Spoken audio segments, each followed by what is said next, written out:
Assalamualaikum warahmatullahi wabarakatuh. Perkenalkan, saya Vicky Andrianingsih dengan NIM 22042176. Baiklah, pada kesempatan kali ini saya akan memaparkan materi pada pertemuan 2 dalam mata kuliah Sistem Informasi Manajemen. Nah, dalam pertemuan kedua ini terdapat 4 pokok bahasan. Yang pertama yaitu tentang konsep sistem, yang kedua konsep data, yang ketiga konsep informasi, dan yang keempat konsep sistem informasi manajemen. Baiklah, langsung saja kita masuk pada pembahasan yang pertama yaitu mengenai konsep sistem. Definisi sistem. Sistem diartikan sebagai satu kesatuan yang terdiri dari komponen-komponen atau subsistem yang tertata dengan teratur, saling interaksi, saling ketergantungan satu dengan yang lainnya, dan tidak dapat dipisahkan untuk mewujudkan suatu tujuan. Menurut Tata Sutabri, bahwa sistem dapat didefinisikan sebagai suatu kumpulan atau himpunan dari unsur, komponen atau variabel yang terorganisir, saling berinteraksi, saling tergantung satu sama lain, dan terpadu, di mana setiap sistem terdiri dari struktur sistem dan proses sistem. Struktur sistem adalah komponen-komponen yang membentuk sistem tersebut, sedangkan proses sistem adalah yang menjelaskan tata kerja setiap komponen tersebut untuk mencapai tujuan. Nah, dalam suatu sistem terdapat komponen-komponen atau subsistem. Setiap subsistem memiliki sifat-sifat dari sistem dan melakukan suatu fungsi tertentu, serta mempengaruhi proses dari sistem secara keseluruhan. Berikutnya adalah ciri-ciri dari pengertian sistem. Yang pertama, setiap sistem terdiri dari unsur-unsur atau subsistem. Yang kedua, subsistem tersebut merupakan bagian terpadu dari sistem itu sendiri. Yang ketiga, subsistem saling berhubungan dan saling ketergantungan untuk mencapai tujuan dari sistem. Dan yang keempat, suatu sistem merupakan bagian dari sistem yang lebih besar. Selanjutnya, pendekatan dalam sistem. Pertama, ada pendekatan komponen. Sistem sebagai sekumpulan elemen yang saling berinteraksi dan berhubungan satu dengan yang lain untuk mencapai tujuan tersebut tertentu. Yang kedua adalah pendekatan prosedur. Kumpulan prosedur atau langkah kerja yang membentuk suatu pola yang memiliki tujuan tertentu. Sistem sebagai suatu jaringan kerja dari prosedur yang saling berhubungan, berkumpul bersama untuk melakukan kegiatan atau menyelesaikan sasaran. Selanjutnya adalah karakteristik sistem. Seperti yang dikemukakan oleh Jogianto, sistem memiliki karakteristik atau sifat-sifat tertentu sebagai berikut. Yang pertama, mempunyai komponen-komponen. Yang kedua, batas sistem yang memisahkannya dari lingkungan. 3. Lingkungan luar sistem yang mempengaruhi operasi sistem. 4. Penghubung sistem untuk menghubungkan setiap subsistem. Yang kelima, masukan sistem untuk diolah dalam sistem untuk dioperasikan. Yang keenam, keluaran sistem adalah hasil dari proses. Yang ketujuh, pengolah sistem, yaitu suatu yang merubah masukan menjadi keluaran. Dan yang terakhir, sasaran sistem, yaitu sesuatu yang menjadi target yang ingin dicapai dari suatu sistem. Berikutnya, klasifikasi sistem. Sistem dapat ditinjau dari berbagai segi, seperti yang dikemukakan oleh Jogianto sebagai berikut. Yang pertama, sistem abstrak dan sistem fisik. Sistem abstrak adalah sistem berupa pemikiran atau ide-ide yang tidak tampak secara fisik, seperti sistem teologia. Sistem fisik adalah sistem yang nyata secara fisik, seperti sistem komputer, sistem akuntansi, dan sistem informasi. Yang kedua yaitu sistem alamiah dan sistem buatan manusia. Sistem alamiah adalah sistem yang terjadi secara alami, tidak dibuat oleh manusia, misalnya sistem perputaran bumi. Sistem buatan manusia adalah sistem yang dirancang dan dibuat oleh manusia. Yang ketiga, sistem tertentu dan sistem tidak tentu. Sistem tertentu adalah sistem yang beroperasi dengan perilaku yang sudah dapat diprediksi. Sedangkan sistem tak tentu adalah sistem di mana kondisi kedepannya tidak dapat diprediksi karena mengandung teori kemungkinan. Yang keempat yaitu sistem tertutup dan sistem terbuka. Sistem tertutup merupakan sistem yang tidak berhubungan dengan lingkungan luar. Sistem ini bekerja secara otomatis tanpa campur tangan pihak luar. Sedangkan sistem terbuka adalah sistem yang berhubungan dan terpengaruh dari lingkungan luar. Sistem ini menerima masukan dan menghasilkan keluaran untuk lingkungan luar atau subsistem yang lain. Pembahasan yang kedua yaitu mengenai konsep data. Definisi data. Menurut Pandit 1992, data adalah hasil dari observasi langsung terhadap suatu kejadian yang merupakan perlambangan yang mewakili objek atau konsep dunia nyata. Sedangkan menurut Ralston dan Rayleigh, data didefinisikan sebagai fakta atau apa yang dikatakan sebagai hasil dari suatu observasi terhadap fenomena alam. Sebagai hasil observasi langsung terhadap kejadian atau fakta dari fenomena di alam nyata. Data bisa berupa tulisan atau gambar yang dilengkapi dengan nilai tertentu. Data menurut Jogyanto adalah kenyataan yang menggambarkan suatu kejadian dan suatu kesatuan yang nyata. Kejadian-kejadian adalah suatu yang terjadi pada saat tertentu. Sedangkan menurut Kenneth berpendapat bahwa data merupakan sekumpulan baris fakta yang mewakili peristiwa yang terjadi pada organisasi atau pada lingkungan fisik sebelum diolah ke dalam suatu format yang dapat dipahami dan digunakan orang. Jadi, data berupa bahan mentah sehingga perlu diolah dan relatif belum memberikan manfaat bagi penggunanya, sehingga perlu diolah lebih lanjut melalui media-media suatu model untuk dihasilkan menjadi suatu informasi yang berguna. Data dapat sangat sederhana, tetapi data juga dapat sangat rumit. Oleh karena itu, data perlu diolah menjadi melalui suatu model tertentu untuk menjadi informasi. Informasi akan diterima oleh pemakai dan pemakai akan membuat suatu keputusan dan tindakan. Hal ini berarti akan menghasilkan tindakan yang lain dan akan menghasilkan data baru yang lain. Selanjutnya adalah kualitas data. Data yang berkualitas menurut Dr. Maseto Donoseputro harus memenuhi 3 ketentuan berikut ini. Yang pertama yaitu ketelitian data atau precision. Ketelitian data dapat ditentukan oleh kecilnya perbedaan jika observasi yang menghasilkan data itu diulangi atau sumber data yang sama digunakan dalam observasi terhadap kasus yang sama. Yang kedua, komparabilitas data atau comparability. Data yang memiliki standarisasi yang jelas dan dapat dipertanggungjawabkan sehingga tidak menyulitkan dalam mengambil suatu keputusan atau tidak menimbulkan keraguan. Dan yang ketiga adalah validitas data atau validity. Data yang memiliki kegunaan yang tepat dengan kebutuhan dari suatu tujuan yang ingin dicapai pemakai, sebab data yang berkualitas belum tentu valid jika tidak menunjang tujuan pemakai. Berikutnya adalah kualifikasi data. Data sendiri dapat dikualifikasikan menurut jenis, sifat, dan sumbernya. Menurut jenisnya, data dibagi menjadi 2, yaitu data hitung dan data ukur. Menurut sifatnya, data dibagi menjadi 2, yaitu data kualitatif dan data kuantitatif. Sedangkan menurut sumbernya, data dibagi menjadi data internal dan data eksternal. Nah, baiklah, selanjutnya adalah pembahasan yang ketiga mengenai konsep informasi. Definisi informasi. Yang pertama, informasi sebagai suatu proses, yaitu merujuk pada kegiatan-kegiatan menjadi terinformasi. Yang kedua, informasi sebagai pengetahuan. Informasi mengacu pada segala kejadian di dunia atau entitas yang tak terhingga, yang tak dapat disentuh atau sesuatu yang abstrak. Yang ketiga, informasi sebagai suatu benda atau penyajian yang nyata dari pengetahuan. Sebagai benda yang nyata, informasi dilihat dari rangkaian simbol-simbol dan dapat ditangkap oleh panca indera manusia serta dapat saling dipertukarkan. Nah, menurut para ahli, yang pertama yaitu menurut Teskey, informasi adalah kumpulan data yang terstruktur yang disampaikan seseorang kepada orang lain.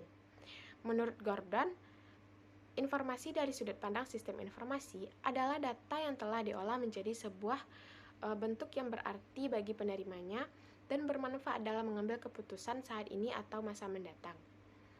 Dan dalam Oxford English Dictionary dijabarkan informasi sebagai sesuatu yang dapat diberitahukan atau dijelaskan, keterangan dan berita. Berita menurut Arifin adalah informasi yang menarik, penting, dan belum pernah didengar.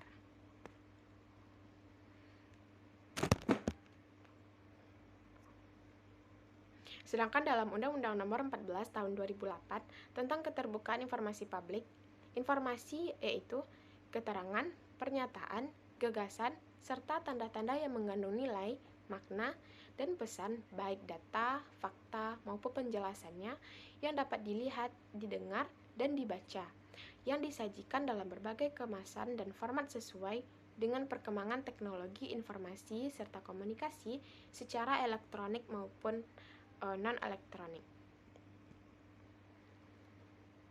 Selanjutnya adalah kualitas informasi. Menurut Jogianto, kualitas informasi sangat bergantung kepada 3 hal berikut. Yang pertama yaitu informasi harus akurat. Akurat berarti informasi harus jelas mencerminkan maksudnya. Yang kedua, informasi harus tepat pada waktunya. Informasi yang dikirim atau diterima tidak boleh terlambat diterima si penerima, sebab informasi yang usang tidak akan mempunyai nilai lagi. Yang ketiga, yaitu informasi harus relevan. Informasi harus memiliki manfaat bagi pemakainya dan relevansi informasi bagi setiap orang akan berbeda. Selanjutnya, nilai informasi. Suatu informasi dikatakan bernilai jika manfaatnya lebih efektif dibandingkan dengan biaya untuk mendapatkannya. Informasi dalam konteks sistem informasi akan menjadi bernilai semakin formal dan ideal apabila didasarkan pada 10 sifat menurut Burch dan Strater berikut ini. Yang pertama yaitu accessibility. Sifat ini menunjukkan mudah dan cepatnya diperoleh keluaran informasi. Yang kedua, luas dan lengkap. Sifat ini menunjukkan lengkapnya isi informasi. Yang ketiga, ketelitian, yang berhubungan dengan tingkat kebebasan dan dari kesalahan pengeluaran informasi. Yang keempat, kecocokan. Sifat ini menunjukkan seberapa jauh keluaran informasi berhubungan dengan permintaan para pemakai. Yang kelima, ketepatan waktu, yang berhubungan dengan waktu yang dilalui dan yang lebih pendek pada saat diperolehnya informasi. Yang keenam, kejelasan. Atribut ini menunjukkan tingkat keluaran informasi dan bebas dari istilah-istilah yang tidak dipahami. Yang ketujuh, keluasan. Sifat ini berhubungan dengan dapat disesuaikannya keluaran informasi. Yang kedelapan, dapat dibuktikan. Atribut ini menunjukkan kemampuan beberapa pengguna informasi untuk menguji keluaran informasi dan sampai pada kesimpulan yang sama. Yang kesembilan, tidak ada prasangka. Sifat ini berhubungan dengan tidak adanya keinginan untuk mengubah informasi guna mendapatkan kesimpulan yang dipertimbangkan sebelumnya. Dan yang terakhir, yaitu dapat diukur. Sifat ini menunjukkan hakikat informasi yang dihasilkan pada sistem informasi formal. Adapun jenis informasi. Jenis informasi untuk kegiatan manusia menurut Sutaminah 1991 terdiri atas hal-hal sebagai berikut. Pertama, informasi untuk kegiatan politik. Informasi ini digunakan oleh para politikus dalam melakukan kegiatan politiknya. 2. Informasi untuk kegiatan pemerintahan. Informasi ini digunakan para pejabat untuk menyusun rencana, membuat keputusan, dan kebijakan-kebijakan pemerintah. Yang ketiga, informasi untuk kegiatan sosial. Informasi ini digunakan oleh pemerintah untuk menyusun rencana, membuat keputusan, dan kebijakan. Yang keempat, informasi untuk dunia usaha. Informasi yang dibutuhkan untuk dunia usaha mencakup masalah-masalah dalam dunia usaha tersebut. Yang kelima, informasi untuk kegiatan militer. Informasi ini diperlukan oleh pejabat militer agar selalu mengikuti informasi kemiliteran. Yang keenam, informasi untuk penelitian. Untuk melakukan penelitian, seorang peneliti perlu mengetahui berbagai macam penelitian yang pernah dilakukan oleh peneliti lain. Yang ketujuh, Informasi untuk pengajar. Pengajar baik guru maupun dosen membutuhkan informasi untuk menambah pengetahuan mereka. Yang kedelapan, tenaga lapangan. Baik penyuluh pertanian maupun penyuluh kesehatan adalah orang-orang yang bekerja memberikan informasi kepada masyarakat. Oleh karena itu, mereka butuh informasi yang praktis dan mudah. 9. Informasi untuk individu adalah informasi yang dibutuhkan seseorang sesuai dengan statusnya dalam masyarakat, pendidikannya, dan kegiatannya. 10. Informasi untuk pelajar dan mahasiswa. Pelajar dan mahasiswa membutuhkan informasi guna mengemban pengetahuannya. Selanjutnya adalah karakteristik informasi. 1. Yaitu luas informasi. Luas informasi adalah seberapa luas ruang lingkup informasi tersebut. 2. Kepadatan informasi adalah seberapa berisinya informasi yang diterima. 3. Frekuensi informasi, yaitu keseringan informasi atau tingkat rutinitas informasi yang dibutuhkan oleh masing-masing tingkatan manajemen. Yang keempat, waktu informasi adalah informasi tentang kondisi atau situasi yang telah dilalui atau akan dihadapi oleh organisasi tersebut di masa depan. 5. Sumber informasi berarti sumber dari mana informasi tersebut didapat, yaitu sumber internal dan sumber eksternal. Nah, berikutnya adalah pokok pembahasan yang keempat, yaitu mengenai konsep sistem informasi manajemen. Yang pertama, mengenai definisi sistem informasi manajemen. Hal yang melatar belakangi sistem informasi manajemen menjadi sangat penting dikarenakan terjadi 4 perubahan menurut Kenneth C. Loudon, yaitu perubahan pertama, semakin kuatnya ekonomi global. Perubahan kedua, transformasi masyarakat ekonomi dari industri ke dalam layanan ekonomi yang berbasis pengetahuan dan informasi. Perubahan yang ketiga adalah transformasi perusahaan bisnis, dan perubahan keempat adalah lahirnya perusahaan digital.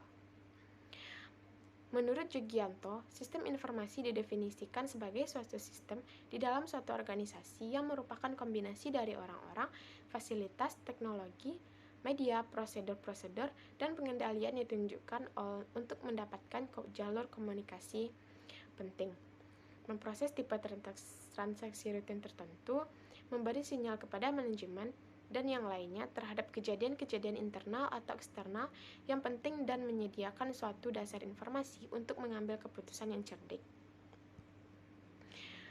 Menurut Kenneth, sistem informasi secara teknis sebagai suatu komponen yang saling berhubungan yang mengumpulkan, memproses, menyimpan, serta mendistribusikan informasi untuk mendukung pengambilan keputusan dan kendali dalam suatu organisasi. Pada dasarnya, di dalam sistem informasi mengandung 3 kegiatan, yaitu kegiatan input, proses, dan output. Kegiatan input untuk mendeteksi bahan-bahan atau serangkaian data yang diperlukan baik dari lingkungan internal maupun sekitar organisasi. Kegiatan pemrosesan adalah mengolah dan menganalisis data input yang diperoleh menjadi satu bentuk yang memiliki arti atau format yang dapat dipahami manusia. Dan kegiatan output adalah mendistribusikan informasi kepada pihak-pihak pemakai atau pengguna. Saat ini, sistem informasi lebih berfokus pada sistem informasi yang berbasis komputer, dengan harapan semua yang dihasilkan lebih cepat, akurat, dan berkualitas sehingga dalam pengambilan keputusan dapat lebih efisien dan efektif. Selanjutnya adalah sistem informasi manajemen menurut para ahli. Jugianto mendefinisikan sistem informasi manajemen sebagai kumpulan dari interaksi sistem-sistem informasi yang bertanggung jawab mengumpulkan dan mengolah data untuk menyediakan informasi yang berguna untuk semua tingkatan manajemen di dalam kegiatan perencanaan dan pengendalian. Yang kedua, yaitu menurut Raymond, mengemukakan bahwa sistem informasi manajemen adalah sebagai suatu sistem berbasis komputer yang menyediakan informasi bagi beberapa pemakai dengan kebutuhan berupa output informasi digunakan oleh manajer maupun non-manajer dalam perusahaan untuk membuat keputusan dalam memecahkan masalah. Menurut Komarudin dan Effendi, sistem informasi manajemen adalah pendekatan yang terorganisir dan terencana untuk memberikan eksekutif bantuan informasi yang tepat yang memberikan kemudahan bagi proses manajemen. Selanjutnya adalah mengenai komponen-komponen sistem informasi manajemen. Sistem informasi terdiri dari komponen-komponen yang disebut dengan blok bangunan atau building block, yaitu 1. Blok masukan. Blok masukan berupa data yang masuk ke dalam sistem informasi termasuk metode dan media untuk melengkapi data yang akan dimasukkan seperti dokumen-dokumen dasar. Yang kedua, blok model. Blok model terdiri dari kombinasi prosedur, logika, dan modal matematika yang akan memanipulasi data input dan data yang tersimpan menjadi di basis data dengan cara yang sudah ditentukan untuk menghasilkan output yang diinginkan. Yang ketiga yaitu blok keluar. Produk dari suatu sistem informasi adalah output yang merupakan informasi yang berkualitas dan dokumentasi yang berguna bagi semua tingkatan manajemen serta semua pemakai sistem. Yang keempat, blok teknologi. Teknologi merupakan toolbox dari suatu pekerjaan sistem informasi. Yang kelima yaitu blok basis data database. Blok basis data. Database merupakan kumpulan dari data yang saling berhubungan satu dengan yang lainnya, tersimpan pada hardware komputer dan digunakan oleh software untuk memanipulasi. Data yang disimpan di dalam database perlu diorganisasikan sedemikian rupa agar informasi yang dihasilkan memiliki kualitas. Yang keenam adalah blok kendali. Banyak hal-hal yang dapat merusak sistem informasi seperti bencana, temperatur, air, debu, kecurangan, kegagalan dari sistem informasi itu sendiri. Maka blok kendali perlu dirancang dan ditetapkan untuk mencegah kerusakan dari sistem informasi dan bila terlanjur terjadi kesalahan dapat cepat teratasi. Selanjutnya adalah perkembangan sistem informasi manajemen. Pertama, fase yang berfokus pada pengolahan data. Pada saat itu digunakan terbatas pada aplikasi akuntansi yang dikenal dengan sistem informasi akuntansi. Aplikasi akuntansi yang berbasis komputer itu dikenal dengan nama Electronic Data Processing. Yang kedua, fase baru berfokus pada informasi. Pada tahun 1964, diperkenalkan generasi baru, komputer yang menggunakan sirkuit silikon yang disebut dengan silicon chip circuit yang memiliki daya proses lebih besar dan lebih baik dari sebelumnya. Pada fase ini dipromosikan komputer untuk konsep sistem informasi manajemen. Alat itu diciptakan dengan tujuan utama untuk menghasilkan informasi manajemen yang saat itu mulai terlihat kesenjangan akan alat bantu yang mampu menyediakan informasi di dalam manajemen. Yang ketiga adalah fase pada pendukung keputusan. Pada fase ini, sejumlah ilmuwan memformulasikan konsep baru yang diberi nama Decision Support System atau DSS atau sistem pendukung keputusan yang menghasilkan informasi yang ditunjukkan untuk menghasilkan keputusan yang harus dibuat oleh manajemen. Sistem informasi manajemen ini dimaksudkan untuk menyediakan informasi pemecahan masalah bagi para manajer secara umum. Sedangkan DDS dimaksudkan untuk mendukung satu orang manajer secara khusus. Yang keempat adalah fase pada komunikasi. Perkembangan selanjutnya lahir aplikasi yang disebut dengan otomatisasi kantor atau office automation yang mampu memberikan fasilitas komunikasi para manajer. Hal ini memudahkan komunikasi dan produktivitas para manajer dan pekerja kantor melalui penggunaan alat-alat elektronik. Yang kelima yaitu fase potensial pada konsultasi. Perkembangan sekarang ini adalah penerapan kecerdasan buatan. Ditunjukkan untuk masalah-masalah bisnis, ide ini timbul bahwa komputer dapat diprogram untuk melaksanakan sebagian penalaran logis untuk memecahkan masalah karena dianggap sama dengan otak manusia. Nah, sekian pemaparan materi pada pertemuan 2 Sistem Informasi Manajemen. Saya akhiri dengan Assalamualaikum warahmatullahi wabarakatuh dan terima kasih atas perhatiannya.